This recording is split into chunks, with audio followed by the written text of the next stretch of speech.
द्वाविंशदेवताभ्यो तथा विहागमृतनैवेद्यं स्वाहा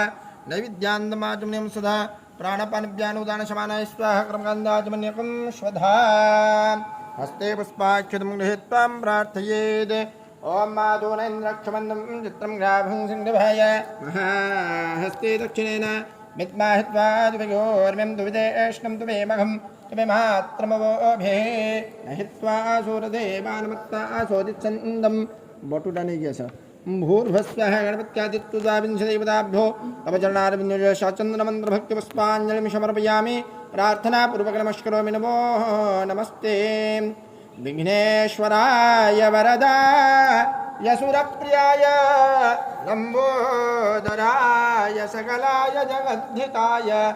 नागाननाय श्रुतियज्ञविभूषिताय गौरी सुताय गणनाथ नमो नमस्ते विघ्नेश्वराय नमो नमः तत्सैदेन द्वाविंशदेवताभ्यो नमो नमः पूजने सन्तुष्टप्रदो भस्माकं मृदो अस्माकं यजमानानां वरदो